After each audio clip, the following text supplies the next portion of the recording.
Retrouvez Mehdi Maizi et ses sauces tous les jours de 20h à 22h sur OKLM Radio. Mélange la sauce.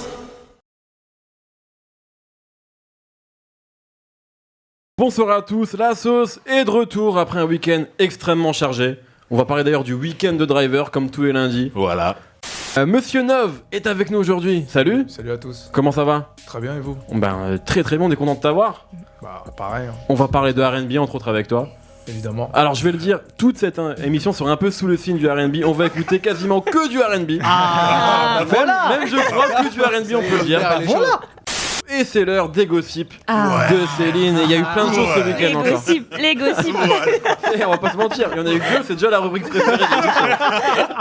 C'est tout ce que ça, c'est tout ce Est-ce qu'intéresse que les gens. Monsieur Neuve aime les gossips? Ouais, j'adore ça. Ouais. Tu suis? À fond. Au moins il est honnête, c'est bien. Ouais. Bon, on enchaîne avec le premier gossip du coup.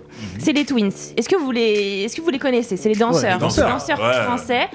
Et bah alors ça y est, maintenant ils deviennent rappeurs. Alors peut-être qu'un jour on va les recevoir à la sauce. Parce qu'ils ont sorti avant-hier leur premier clip, donc premier morceau. Ils annoncent aussi un album qui sera produit par Pharrell et Timbaland. Mais non. Incroyable. Ils se font pas chier. Incroyable. Je suis jaloux. Et là, c'est incroyable. Ah non, c'est une vraie info. Il y a que des vraies infos chez Céline. Il faut le Tu vas savoir. voir, tout est vrai. Alors, du coup, c'est nos petits danseurs originaires de Sarcelles. Laurent et Larry Bourgeois, du coup, qui ont sorti donc leur premier titre. Bon, quand on entend les Twins, on entend aussi Beyoncé, hein, parce que bon, du coup, c'est les danseurs officiels de Beyoncé. Ils ont participé à la tournée On the Run et ils ont collaboré aussi avec Timbaland, avec Missy Elliott. Ils se sont fait repérer en premier lieu par Alicia Keys. Pour la petite anecdote, c'était sur les Champs-Élysées. Ils dansaient dans la rue, enfin sur la nuit des Champs-Élysées. Et il y a Alicia Keys qui passait en limousine. Elle s'est arrêtée, elle les a regardés, elle leur a proposé de venir danser. Pour son... Oh le conte de fées. C'est incroyable. Pour son zénith le soir même. C'est une blague. Du coup, au début, ils ne croyaient pas, parce que c'est le garde du corps qui venait les aborder. Donc au début, ils ont dit non, mais c'est pas possible. Et ils ont vu sortir de la limousine Alicia Keys. Et là, ils étaient surpris. Et du coup, ils sont partis danser pour son zénith le soir même. Et donc, rebelote. Je suis en train de chercher a-t-elle des chansons sur lesquelles on peut danser. C'est vrai. Si, avec Yves. Gangsta Lovin' avec Yves. Non, mais eux, leur particularité, c'est qu'ils font de l'impro en fait. Donc, que ce soit un peu. Sur les slow, tout. Ouais. Et ensuite, donc, rebelote ensuite, lors d'un séjour à New York. Lors d'un séjour à New York, les deux frères décident de danser sur Times Square. Et là, par hasard, un employé de Jay-Z. Non, mais par hasard. Mais... La marque de vêtements de Jay-Z, si tu veux, va à leur rencontre. Et donc, c'est à ce moment-là qu'il leur dit que là, ça fait 2 ans que Beyoncé les cherche. Parce qu'entre-temps, ils avaient fait une vidéo virale sur Internet. Ils s'étaient fait filmer à San Diego et ça avait fait un buzz pas possible. Et Beyoncé les recherchait apparemment. Et c'est de là qu'ils ont rencontré Beyoncé et qu'ils ont fait partie de la tournée. Et puis après, hop, explosion. Jusqu'à présent, on dirait la carrière de Rachida Dati. Par hasard, une rencontre. Il n'y a aucun diplôme. La meuf, elle a aucun diplôme. Elle a que des rencontres par hasard. J'y crois moyen, excuse-moi. Donc ensuite, c'est en 2014 que c'est Maître Gims qui nous révèle plusieurs infos parce qu'il y en a un des deux. Non, il y en a un des deux qui a vraiment participé du coup à l'album de Maître Gims. Mon cœur avait raison. Dans la pilule rouge. Dans la pilule rouge, c'est le morceau Angelina. Donc je sais pas si vous l'avez écouté ce morceau. C'est Nemo, il a bossé. Ouais. Plein de fois. Ok. Donc du coup, il est plutôt bon ou pas alors c'est Laurent. Laurent est exceptionnel. on te croit là. C'est mon préféré des deux en fait. Je les ai rencontrés comme par hasard une fois sur une place et j'ai trouvé que Laurent était bien meilleur. Mais après, ce n'est que mon avis. Hein. Bon. Bien sûr. Bon, du coup, c'est Maître Gims qui dévoile que c'est qui prépare un album, que les deux préparent un album et qui est produit par Pharrell et Timbaland. Et du coup, donc premier extrait avant-hier et on va vous faire écouter ce premier extrait et vous allez nous dire après ce que vous en pensez. C'est parti. C'est Laurent là.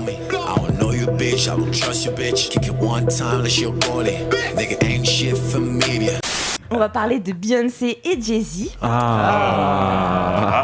On en reparle quand même tous les jours. Voilà, on en parle tout le temps, mais c'est notre sujet préféré. Mais je l'aborde aussi avec Driver parce que bon, on s'est quand même foutu de moi, faut le dire. Oui. Il y a une histoire. Il y a une vraie histoire. Pour info, pour ceux, parce que tout le monde ne le sait pas, on avait déjà, nous, avant que l'émission se lance, on avait eu des discussions déjà, on avait répété des rubriques, on peut le dire, et Céline nous avait donné une info à laquelle personne n'avait cru, qui était que Jay-Z et Beyoncé allaient divorcer. On peut Demain, dire, au lendemain, on elle peut vient. dire qu'on s'est moqué d'elle. On s'est tous moqué On s'est d'elle, tous moqué on l'a d'elle. C'est bien insulté, foutu de sa on lui a gueule. manqué de respect. Et là, suite au dernier album de Beyoncé, il est vrai que la rumeur d'un éventuel divorce est relancée. Voilà, après bon. Puis, ça y est, elle a enlevé sa bague, donc là je pense que c'est clair. Donc effectivement, est-ce que Pour le c'est bronzage. un complot marketing? Évidemment, je Mais pense c'est que. clair. Mais oui, non mais je pense que ça joue, mais je pense que à la base, Beyoncé elle a pété un câble et que du coup pour camoufler un peu ce truc-là, tu vois, et bah maintenant ils s'en servent pour pouvoir se répondre d'album en album. Donc maintenant, en fait, Beyoncé du coup elle attaque Jay-Z dans son nouvel album. Ouais. Jay-Z qui a dit qu'il va répondre sûrement à son prochain album. Bon, ça c'est un peu du foutage de gueule parce qu'on sait que évidemment voilà, c'est purement marketing. Ils vivent pense que ensemble ça quand même. clash. C'est ce que j'allais dire. Hein. Mais C'est ce que j'allais dire moi personnellement. C'est sûr, mais je pense que effectivement ils essaient de camoufler quelque chose parce que je pense que Beyoncé elle pète un câble tout simplement. Alors moi j'ai une info là-dessus. Ouais. J'ai croisé Laurent par hasard.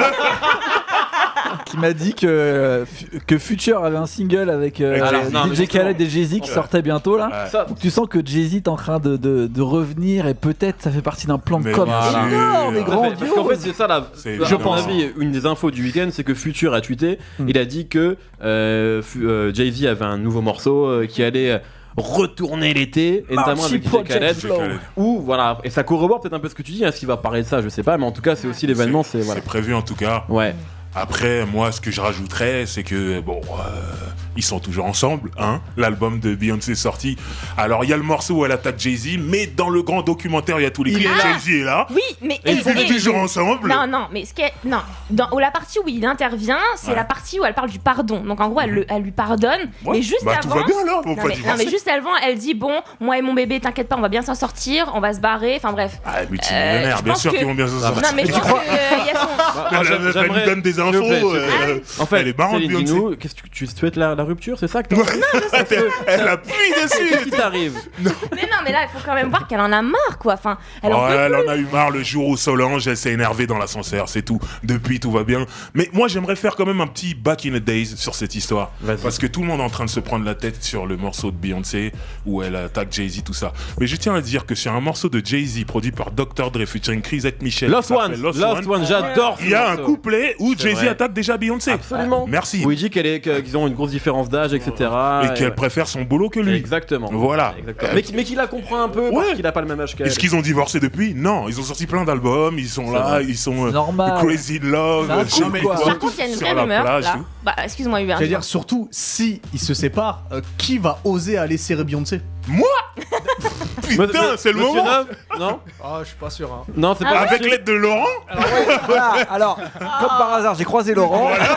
Il m'a dit que lui, peut-être. Bah, non, honnêtement, toi, monsieur, j'imagine que Beyoncé, c'est une artiste que tu suis comme tout le monde de toute façon. Est-ce que, indépendamment de sa musique et tout, est-ce que toi, tu penses que c'est réel ou est-ce que c'est Non, je pense que c'est de la mise en scène et de la Ouais, com? mise en scène fort. Je Ouais. pense. Hein. Bon, Parce que comme il a dit, hein, franchement, il y a eu plein de rumeurs autour de leur couple et depuis le temps, s'ils devaient être séparés, ce serait fait déjà. Ouais. c'est les thunes qui les retient, c'est les thunes. C'est juste qu'elle est, voilà, elle est Comme malheureuse. comme tous les couples en Mais Céline, Amérique. elle croit encore à l'amour. elle. Non, mais elle est malheureuse. C'est mignon. Non, c'est mignon. Bon, allez.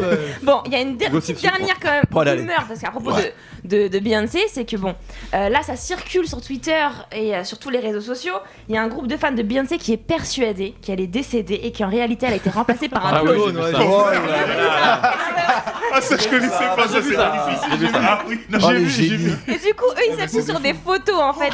Mais à un moment donné, c'est vrai qu'entre 2000 et 2016, Beyoncé a vieilli, les gars. Donc Eh, c'est ça, mais c'est oui. c'est la chirurgie. évident. Bah, elle fait de la chirurgie, ouais, Elle a c'est fait la clair. chirurgie. Chirurgie, mais après ils témoignent, enfin ce qu'ils retiennent aussi c'est l'hyperactivité de Beyoncé, mais je pense qu'elle prend de plus en plus de la coke peut-être aussi, c'est pour ça qu'elle est Oh, ça balance. Oh là là, attention. Tu vas loin. Je pense J'ai que même pas de problème. non mais je pense qu'effectivement il y a une évolution avec Beyoncé d'avant et maintenant, mais bon un clone c'est là pour le coup je pense que Non, mais c'est les voilà. gens du net, faut les laisser. On m'indique que suite à tes propos, notre émission n'est plus diffusée en fait. C'est-à-dire que là, on est entre nous. Hein. On est de retour dans la sauce sur OKLM Radio avec Monsieur Neuf. Comment ça va? Ça va très bien. Bien installé? Très bien. Bon, c'est le moment de te cuisiner un petit peu. Je cuisine la sauce, la La sauce. sauce. Bah oui, la c'est comme sauce. ça. C'est comme ça que ça se passe ici.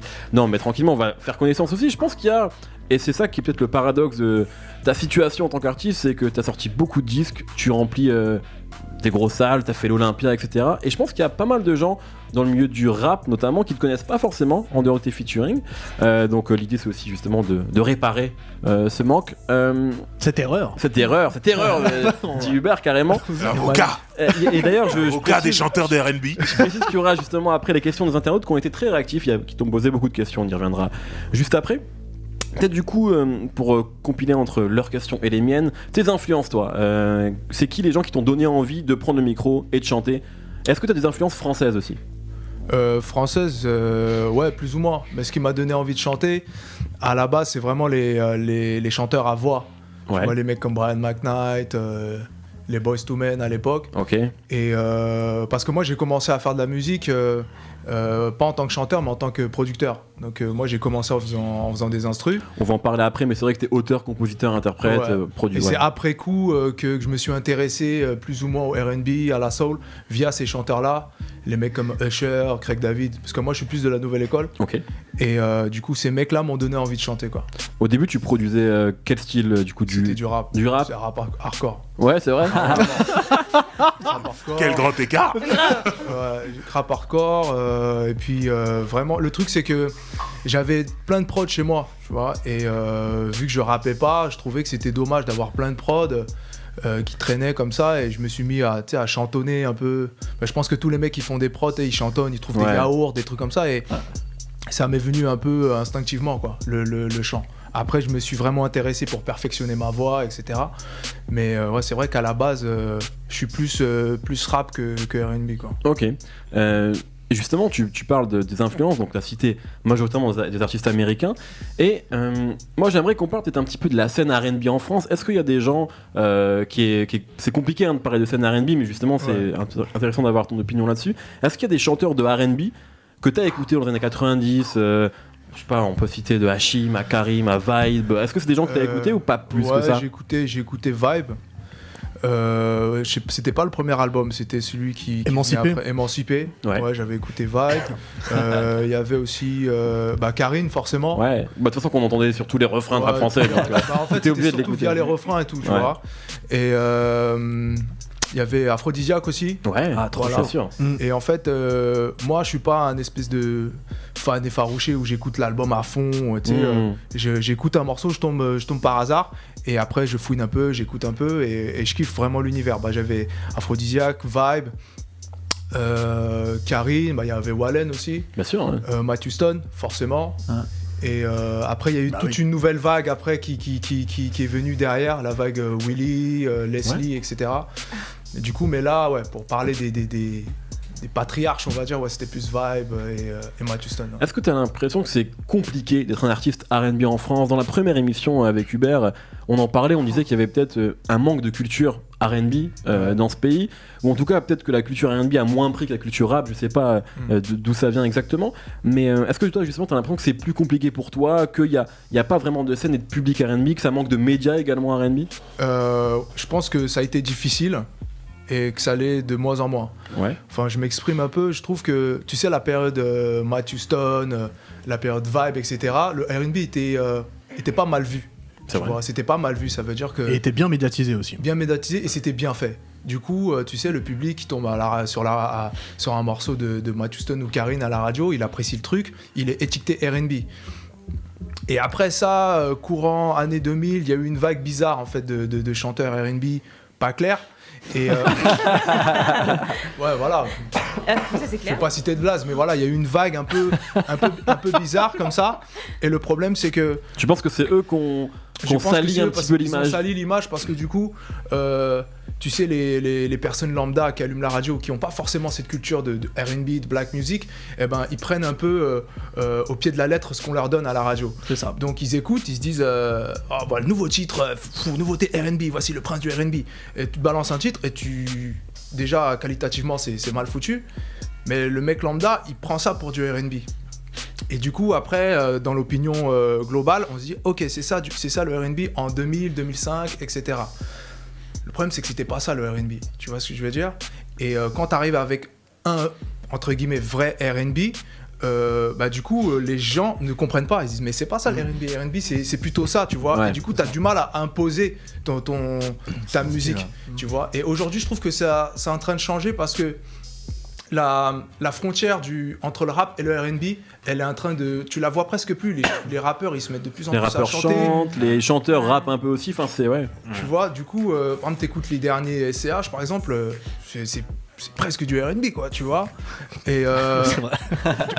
Motherfuck. dans les mélodies, etc., tu vois, il y a presque plus de frontières. Même une prod R&B aujourd'hui, enfin, et une prod rap, enfin, je veux dire, si on prend un morceau de Très Tory Lanez mélodieux. qu'on écoutera d'ailleurs tout à l'heure, ou un morceau de Drake, enfin, je veux dire, Drake chante et rappe, enfin, Ouais, la voilà. frontière, elle est infime, quoi. Elle est même... C'est ça. Et aujourd'hui, je pense que c'est un peu plus simple maintenant d'arriver et de dire voilà, je fais du R&B et t'écoutes et tu dis ah mais finalement ça ressemble un peu à ce qu'a fait La Crime ou SCH, donc la frontière tu la vois presque plus mince. quoi. Ouais. Donc Est-ce- c'est plus simple. Qu'est-ce que tu penses, toi, des gens qui viennent vraiment du rap et qui se mettent à chanter? Est-ce que ça te fait kiffer ou est-ce que tu te dis ah les mecs, vous êtes en train de me piquer mon boulot là? Non, du tout, franchement. Si c'est bien fait, Ouais. si c'est bien fait, franchement, pourquoi pas. Après, les rappeurs, la différence, c'est que nous, en tant que chanteurs, quand on se met derrière un micro, on a une dynamique de chanteur. Tu vois, et on sait ce qu'on fait avec notre voix, Bien sûr. on sait ce qu'on peut faire. Alors que le rappeur, il a une autre vision. Tu vois, il veut. C'est pas péjoratif ce que je veux dire, mais il veut se prendre pour un chanteur, mais il a une vision rap. Et c'est ce qui apporte le truc intéressant, tu vois, justement. Alors que le chanteur, il arrive en tant que chanteur. Déjà, il essaie pas d'arriver avec une... il arrive en tant que chanteur. Et le rappeur, lui, il a un angle différent. Et c'est ça qui est intéressant. Et si c'est bien fait, bien sûr. Après, moi j'aimerais revenir à. Tu sais, quand t'as dit l'époque 2000-2005 où il y a eu plein de. Il va chanteurs défendre R&B ses assez trucs, bizarres. le con. Non, c'est pas ça. C'est qu'après, ce qui est bien, c'est qu'il y a eu un mouvement de solidarité du R&B où il y a eu plein de compiles qui sont sortis, que ce soit Soulissime, où t'es dessus, que ce soit. C'était We Are the Soul World, Squad. quoi. Non, non, c'était plein de morceaux. Tout le monde main différents. dans la main. Non, c'était plus le SWAT. Ouais. C'était en fait Soul Squad, où il y a même la Fnac qui avait sorti deux autoprods New Soul, et il y a eu un élan, et au final le public n'a pas suivi derrière. Est-ce que c'est pas ça qui manque justement au R&B, un public qui achète? Bah déjà, je pense que il y a pas beaucoup de médias, tu vois, qui relayent un peu le R&B. Va savoir pourquoi, va savoir si c'est parce que le R&B a une mauvaise image ou a eu une mauvaise image. A eu une mauvaise image. Tu vois. Donc, mais après, ce qu'il faut dire aussi, c'est que tu me parles de ces compiles-là, et c'était très qualitatif, mais c'était très spé. Tu vois, New Soul, c'était ultra space, donc c'est pas tout le monde qui peut accrocher à ce genre de truc. Moi, aujourd'hui, je kiffe parce que j'ai ce background-là, tu vois, de mec qui fait des prods, qui fait de la zik, etc. Donc j'ai cette sensibilité. Mais le mec lambda, moi, par exemple, je kiffe D'Angelo, par exemple, mais quand je fais écouter à mes proches, ils écoutent, ils disent, mais je comprends rien à son délire. C'est super difficile parce qu'il faut capter faut capter les accords, le groove du truc, alors que le problème de ces chanteurs-là, je pense, c'est qu'ils n'ont pas réussi, entre guillemets, à s'adapter un peu, tu vois, aux nouvelles sonorités. Parce que ces gars-là, aujourd'hui, quand tu les écoutes en 2016, eh ben, ils font toujours les mêmes sons qu'en 2005, tu vois. T'es obligé de t'adapter, ne serait-ce que pas dans l'écriture, mais dans le flow, tu vois. Quand t'écoutes c'est tout bête, hein, t'écoutes un son de Jeremiah en 2010... et un son de Jeremiah en 2016, les flows sont totalement différents. C'est ça qui est génial, qui sont arrivés du rap, de la trap, etc. Ouais. Même dans les sons, tu vois, les basses glissantes à l'ancienne, c'est fini. Maintenant, c'est de la 808 qu'il faut. Donc, il faut essayer de trouver un juste milieu entre la couleur R&B pour pas se prendre pour un rappeur. Mais en même temps, il faut s'adapter aux nouvelles sonorités pour pas que les gens et les nouvelles générations soient complètement perdus, tu vois. Parce que le but, c'est de toucher de nouvelles personnes et pas se dire, bah voilà, moi j'ai mes gars de 35 ans, 40 ans qui écoutent mes sons, mais les petites 15 ans qui ont envie de s'enjailler, ils disent, mais je suis complètement perdu quand j'écoute ton son, tu vois. Ouais. Donc c'est ça, je pense aussi, ils ont pas réussi ou ils ont peut-être pas voulu, parce que tu sais, il y a l'esprit, tu connais, comme partout, hein, on est des puristes, Justement, dans le rap et tout, tu vois. Justement, j'allais te poser une question par rapport à ça. Je discutais avec un chanteur de R&B dont je tairai le nom, qui m'expliquait que dans le milieu du chant, donc, il y a un peu des différents pôles, comme des sectes. Il y a ceux qui sont dans la néo-soul, bon, ils disaient vulgairement, ils montent sur scène pieds nus, ils ont des coupes afro. Et il disait, il y a les autres C'est qui les sont... punks à chiens du R&B. Il disait, il y a les autres qui sont plus de l'école Boyz II Men ou Brian McKnight, comme tu disais, machin, et que, en gros, ceux qui étaient de la néo-soul crachait un peu sur ceux qui venaient de cette école un peu plus R&B contemporain, en disant que eux ils étaient plus classe et que l'autre truc. Est-ce que c'est pas ça aussi qui fait que justement tu disais il y a des projets qui sont beaucoup trop spé? C'est qu'il y a une élite aussi qui veut juste faire de la soul en disant nous on n'est pas comme les autres, on est classe. Mais t'as clairement raison. Déjà, tu peux pas être classe pieds nus, déjà.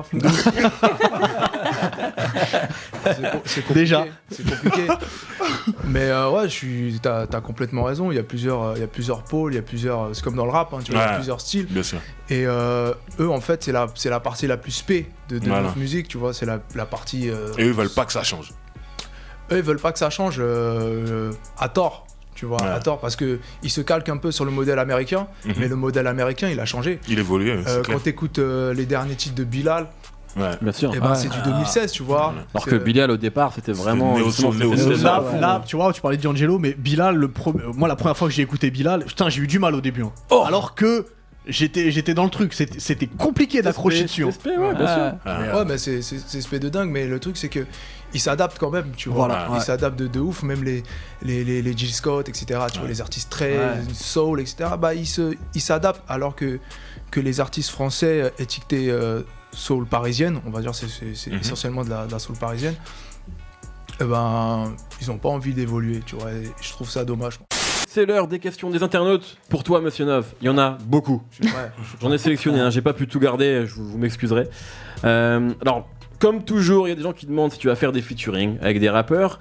Et il y en a un qui s'appelle This Shit Ain't a Blog, très beau nom, qui nous demande si on peut s'entendre un featuring avec Tito Prince. Probablement. Donc il a des bonnes infos apparemment. Probablement, parce qu'en fait on est signé sur le même label, label Interlude, et du coup forcément les conditions se font plus facilement. Justement, Interlude, ça devient un peu la Justice League, hein, vous racontez plein de... On est les Avengers. Plein de personnes, là, c'est un peu ça. D'ailleurs, puisqu'on parle de label, je crois que tu voulais toi aussi revenir un petit peu sur l'époque Groove Therapy, etc. On peut en parler maintenant peut-être. Moi j'ai une question sur l'époque Groove Therapy, où on va dire c'est là où t'as explosé. Tu passais même en radio, je me souviens très bien. Pour ceux qui ne connaissent pas, une radio parisienne qui s'appelle Ado, où tu passais dessus. Je sais pas pourquoi c'est Vien qu'ils ont passé au lieu de passer un gros morceau comme BCGC. Et moi j'aimerais savoir pourquoi tu n'as pas pu ou pourquoi tu n'as pas profité de cette notoriété qui était là devant toi à ce moment-là. Pour répondre sincèrement, je sais pas en fait. Je sais pas quelle est l'équation, la réponse à l'équation. Ça a pris d'un coup. D'ailleurs je sais même pas pourquoi, tu vois, pourquoi ça a pris comme ça. Il y a eu Ado qui m'ont joué, Génération aussi, mais je pense que ça a joué en fait. Ils ont joué pas sincèrement en fait, pour dire les choses clairement. Ils ont justement attendu que ça prenne pour jouer le jeu, tu vois. Et ils ont joué le jeu, ils m'ont passé, mais pas sincèrement, ils m'ont passé en mode test à 22h, ils font des espèces de tests, je sais pas comment ça s'appelle exactement, et ils ont passé peut-être le truc 2-3 fois, tu vois. Toi t'es tombé dessus, donc tu t'es dit ouais ça tue et tout, mais en vrai t'étais pas en haut de rotation sur les médias auraient dû pousser un peu plus, tu vois, pour vraiment faire monter le truc, mais finalement mais qui a choisi le morceau qui tournait, parce que eux, en fait. Ça a été une erreur. Moi j'aime beaucoup ce morceau là, mais ça a été une erreur. C'est pas celui-là qu'ils auraient dû jouer. Je vais te raconter la story, c'est très simple. Ado, comme toutes les radios, on est parti les voir, on a donné les singles. Il y avait BCJC à l'époque. Il y avait quoi d'autre Jasmine ? Non, c'était BCJC, je crois. Personne n'a voulu le tourner. Personne n'a voulu tourner le truc. Même pour les clips, personne n'a voulu le tourner. Tu vois. C'est quand je l'ai balancé sur le net et que ça a commencé à prendre un peu, là, c'est rentré en tout doucement, tu vois. Et c'est rentré en test. C'est pas rentré en mode voilà, on va vous faire découvrir un artiste. C'est pas haute rotation, tu vois ce que je veux dire. Et même à l'époque, quand tu parlais de Trop Fresh tout à l'heure, c'était la même chose. On était arrivé avec les singles, ils avaient tout en main, tu vois. Et ils n'ont pas voulu diffuser. Et on se rappelle à l'époque, c'était l'arrivée de l'été, on s'est dit ça peut être frais et tout, Trop Fresh pour l'été, ça peut être un bon délire. Et ils n'ont pas voulu le tourner. Ils nous ont dit ouais, on n'a pas les masters, blablabla. Et finalement, quand on a sorti le clip et que ça a pris, et qu'on a fait des concerts en mode guichet fermé, il est rentré en rotation. Alors qu'ils n'avaient pas le master, tu vois. Tout de suite donc, Driver, c'était la dernière journée de tous les championnats européens. Voilà. Donc c'était gros là ce week-end. Non, c'était énorme parce que j'ai commencé vendredi soir avec la Ligue 2. Faut savoir. T'es chaud, non, justement. C'est pour ça que je précise. il y avait des choses ouf. Le Havre, pour monter en Ligue 1, devait gagner 6-0. C'est vrai. Ils ont gagné 5-0. C'est incroyable. Le match était dingue. En fait, ils l'ont pas acheté quoi. Ils l'ont pas acheté le match quoi. Non, il y a eu un carton rouge à un moment, donc ça a facilité les buts. Du coup, tout le monde y croyait. Et malheureusement, il y a eu 2 poteaux et ce 6e but n'est pas rentré. C'est fou quand même. Hein. Et c'est Metz qui monte en Ligue 1 à leur place. Sachant que Metz a perdu le dernier match, la dernière journée 1-0, et qu'ils étaient totalement en panique. Et à la fin, au coup de sifflet final, ils apprennent qu'il n'y a pas eu les 6-0 de l'autre côté. Donc ils étaient comme des fous et tout. Et ça annonçait vraiment le samedi. Avec Toulouse notamment. Voilà. Et là, donc le samedi... Bon, ce qui se passait en haut, on sait pas qu'on s'en foutait un peu, mais bon, moi personnellement, je savais que Monaco allait garder sa 3e place, déjà qu'ils ont perdu salement la 2e, donc voilà. Bon, j'étais pas très inquiet, mais plus bas de tableau, qui va descendre ? Il y avait Reims, il y avait Toulouse, et il y avait le Gazélec Ajaccio qui se battait pour rester. Exactement. Une seule de ces 3 équipes pouvait rester. Ouais. Reims a fait le boulot en écrasant Lyon 4 ou 5-1. Ouais, ça d'ailleurs, ça j'y crois pas. C'est acheté. C'est vrai. Comment ça se passe que la dernière journée, Lyon perd 4-1 contre Lyon. Je veux bien 1-0, mais 4-1, c'est vrai que de ma gueule. C'est bizarre, mais bon, à Lyon. ça ne nous regarde pas. C'est Bernard Tapie à Lyon. Non, c'est Ola, c'est pire. Non, je rigole. Voilà, moi je ne dirais rien, mais c'est vrai que ça peut être vu bizarrement. Mais en tout cas, Reims était en très bonne position pour rester en Ligue 1. Toulouse devait gagner à Angers. Angers mène 1-0. Toulouse galère. Toulouse égalisant partout. Angers marque tout de suite derrière 2-1. On se dit, ah là, ils sont foutus. Il faut savoir que même avec un match nul, Toulouse ne passait pas. Exactement. Toulouse égalise, mais difficilement. Et là, ils font rentrer un mec de 21 ans. Et c'est incroyable parce que, alors moi j'étais, je sais pas si vous avez vu l'émission J+1 qui passe tous les lundis normalement, là exceptionnellement c'était en direct le dimanche donc sur Canal+, et il y avait un sujet justement, ils ont suivi Toulouse. Et on voit donc déjà tout le coaching de Pascal Duprat, la causerie d'avant-match qui tourne aujourd'hui sur les réseaux sociaux, qui est, on a tous pleuré, en la regardant, c'est normal. Et justement on voit où il fait rentrer ce joueur qui s'appelle Bodiger. Exactement. Qui est tout jeune, qui n'a pas d'expérience. Et on le voit, il est sur le banc comme ça, il se dit, je sens que c'est lui avec son pied gauche qui va débloquer le match. C'est fou ça. C'est incroyable. C'est fou. Et le mec part tirer un coup franc qui est assez compliqué vu là où il est placé. Bien sûr, c'est pas évident du tout. Il met son pied gauche, lucarne. Incroyable. Tu vois des gens qui viennent le congratuler, qui sortent du public, tout ça. Des gens avec des larmes aux yeux. Et ça, c'est les grands moments que j'aime vivre. C'est incroyable. La sauce sur OKLM Radio avec Monsieur Nov, c'est l'heure du live. Yes. T'es prêt? Ready. Qu'est-ce que tu vas nous faire? Il y a ceux qui disent.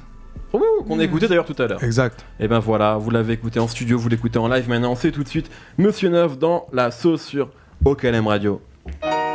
Yeah. C'est N-O-V. Écoute ce feu grégeois sur OKLM Radio. Yeah. Mélange cette sauce. Yeah.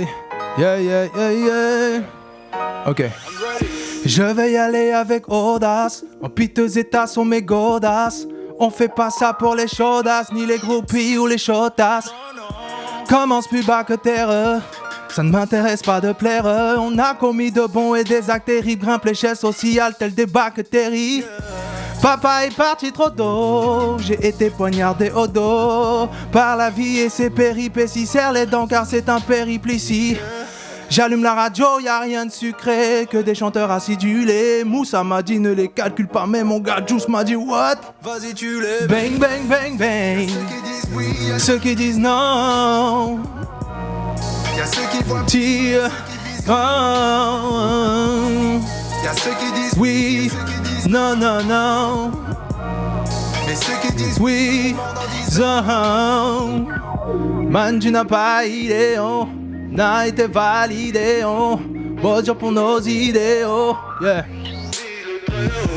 Je dois vraiment faire Bellec à mes fréquentations. Fuck les soirées, select, j'ai assez joué avec les tentations, hein. Je fonce sur un pas de détour avec des rêves dans le sac à dos.